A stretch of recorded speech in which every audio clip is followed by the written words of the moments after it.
Hello दोस्तों। आज हम बात करेंगे कैंसर के पेशेंट्स में पेन होने के क्या क्या कारण होते हैं। कैंसर के पेशेंट को अक्सर अलग अलग तरह के पेन्स बहुत परेशान करते हैं, जिसका मैनेजमेंट करना कैंसर के पेशेंट्स के लिए अक्सर एक टेढ़ी खीर हो जाता है। अक्सर कंटिन्यूस कैंसर के बढ़ने के साथ साथ पेशेंट के पेन बढ़ते चले जाते हैं और कई बार दवाइयों को भी रिस्पॉन्ड नहीं करते। तो अपने आप में एक अलग इंपॉर्टेंट टॉपिक है, अपने आप में एक अलग इंपॉर्टेंट इशू है जो कि कैंसर के मैनेजमेंट को कई बार बहुत मुश्किल बना देता है। आज हम बात करेंगे कैंसर के पेशेंट्स में पेन होने के क्या कारण हो सकते हैं। एक अलग वीडियो में हम डिस्कस करेंगे इसको हम कैसे मैनेज करेंगे और उसमें क्या अलग इश्यूज आते हैं। टॉपिक पर जाने से पहले जो लोग हमारे चैनल पर नए हैं उन्हें रिक्वेस्ट करूँगा कि चैनल को सब्सक्राइब करें, वीडियोस को लाइक करें, शेयर करें, फॉलो करें, कमेंट करें, पूरा देखें। टॉपिक इंपॉर्टेंट है, शॉर्ट में डिस्कस करेंगे इसलिए तक देखिएगा। चलिए शुरू करते हैं इंपॉर्टेंट वीडियो।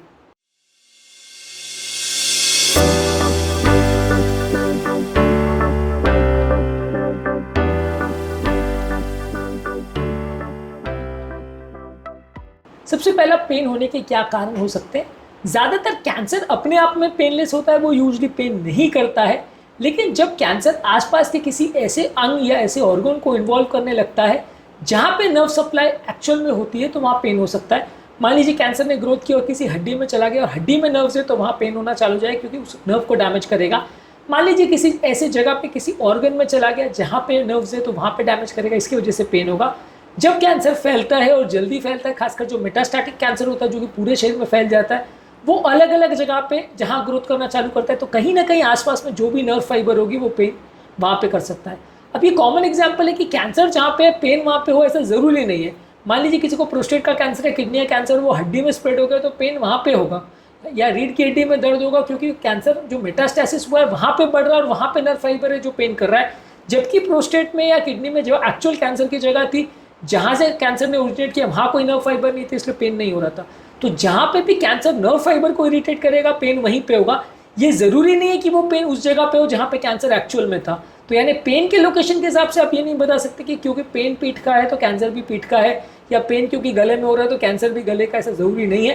कैंसर कहीं और से वहाँ स्प्रेड कर सकता है, लेकिन जिस एरिया में वो नर्व फाइबर को इन्वॉल्व करेगा वहाँ पे पेन होगा, इर्रिस्पेक्टिव ऑफ द फैक्ट कि वो कैंसर चालू कहाँ से हुआ था। अगला इंपॉर्टेंट चीज़ है, कैंसर के पेशेंट में जब हम पेशेंट को कीमोथेरेपी या रेडियोथेरेपी देते हैं इससे डायरेक्टली टिश्यू डैमेज होता है। कई बार नर्व्स इससे डैमेज या इरिटेट होती है, इससे भी पेन होता है। कई बार कैंसर में जो सर्जरी करते हैं, सर्जरी के दौरान या सर्जरी के बाद जो हीलिंग पीरियड है वहाँ पे भी जो नर्व फाइबर्स हैं आसपास के, जो कैंसर के आसपास के, वो डैमेज हो जाते हैं, उसकी वजह से पेन होता है। अब कैंसर के टाइम जब सर्जरी आप कर रहे हो तो उस समय आपकी प्रायोरिटी बचा के करने की नहीं होती। उस समय तो यही प्रायोरिटी होती है कि जितना मैक्सिमम कैंसर वाला अफेक्टेड एरिया उसको निकाल दिया जाए ताकि पेशेंट को रिकरेंस नहीं हो, पेशेंट की जान बच जाए।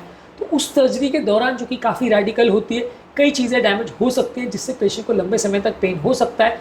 वो नर्व फाइबर जो कट हो जाती हैं वो काफ़ी समय तक डैमेज या इरिटेट कर सकती हैं व्यक्ति को। इसके अलावा कैंसर के पेशेंट में कई बार इन्फेक्शन होने का चांस रहता है। ये इन्फेक्शन कई बार बहुत पेनफुल होते हैं जिससे लोगों को दर्द होता है। कई बार कैंसर के पेशेंट में बॉडी में इन्फ्लेमेशन या सूजन हो जाती है जो कि कैंसर से संबंधित, उसके साइटोकाइन से संबंधित, उसकी दवाओं से संबंधित हो सकती है। इन इन्फ्लेमेशन या सूजन की वजह से भी नर्व फाइबर्स इरिटेट होते हैं और उनको पेन हो सकता है।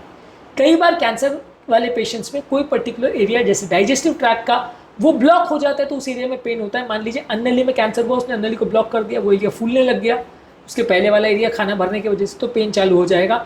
अगर कोई और ऑर्गन में भी जहाँ पे ब्लड सप्लाई या जहाँ पे ओवरऑल जो सप्लाई है वो बंद हो जाता है तो वो एरिया में भी कंटिन्यूस फिर वो एरिया फूलने लगेगा जिसकी वजह से पेन होता है।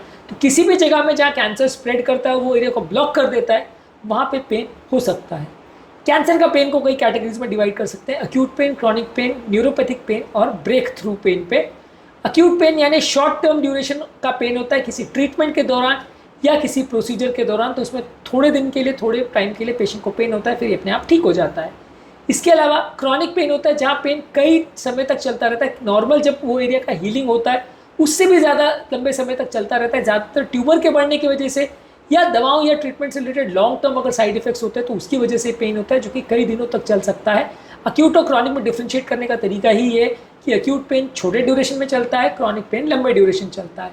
इसके अलावा एक होता है ब्रेक थ्रू पेन, जहाँ पे पेन की दवाइयाँ देने के बावजूद भी इतना सीवियर पेन होता है कि आपको दवाइयाँ रिस्पॉन्ड नहीं करती और पेन होता रहता है, इसको ब्रेक थ्रू पेन बोलते हैं। ये ज़्यादातर एक सडन सीवियर पेन होता है जो कि दवाओं को देने के बावजूद होता है। इसके अलावा कैंसर की वजह से जो नर्व डैमेज होते हैं या अगर ट्यूमर या कोई उसका थेरेपी या कोई चीज़ है जो नर्व को अगर इरिटेट कर रही है, डैमेज कर रही है, तो वहाँ पे नर्व के इरिटेशन की वजह से न्यूरोपैथिक पेन होता है। तो ये 4 तरीके के पेन होते हैं: acute pain, chronic pain, breakthrough pain और न्यूरोपैथिक पेन। कैंसर के पेशेंट्स में जो पेन होता है इसको आप असेस कैसे करेंगे, कैसे मानेंगे कि किसी का पेन माइल्ड है, मॉडरेट है, सीवियर, और क्या करने की आवश्यकता है। असेसमेंट करने के लिए पेन स्केल्स आते हैं जिसमें पेशेंट अपने पेन को रेटिंग देता है 0 से 10 तक, कितना उसको पेन की सिवियरिटी, 0 मतलब नो पेन और 10 मतलब वर्स्ट पेन। अब इसमें उसकी पेन की रेटिंग कितनी है और वो कंपैरेटिव एनालिसिस कर सकता है कि पहले से पेन बढ़ रहा है या कम हो रहा है। हालांकि बहुत सब्जेक्टिव है, उसमें एग्जैक्टली कह पाना मुश्किल होता है, लेकिन इस पर पेशेंट अपने हिसाब से जज कर सकता है कि उसकी पेन की सिवियरिटी कैसी है।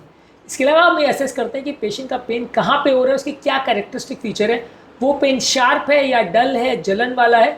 इससे भी कई बार ट्रीटमेंट की स्ट्रैटेजी और उसके लिए जो दवाइयाँ देनी है उसको गाइडेंस मिलती है और उसके हिसाब से हम ट्रीटमेंट को मैनेज कर सकते हैं। इसके अलावा आप ये समझने का प्रयास करते हैं कि वो पेन डेली लाइफ को कैसे इफेक्ट कर रहा है, यानी वो पेन होने की वजह से पेशेंट का स्लीप, पेशेंट का मूड, पेशेंट की मोबिलिटी, उसकी डेली एक्टिविटीज़ ये अफेक्ट हो रही है या नहीं हो रही है, और हो रही है तो कितनी ज़्यादा हो रही है। ये भी एक इंपॉर्टेंट पैरामीटर है जो जज करने में मदद करता है कि कैंसर का पेन का कैसा सिवियरिटी और उसके आगे लिए क्या करने की आवश्यकता है। इसके अलावा अगले वीडियो में हम बात करेंगे ये पेन को मैनेज कैसे किया जाए या उससे ट्रीट कैसे किया जाए और इसके लिए स्पेसिफिक क्या इश्यूज आते हैं। उम्मीद करूंगा कि आज के टॉपिक में कुछ नई बातें जानने को मिली होगी।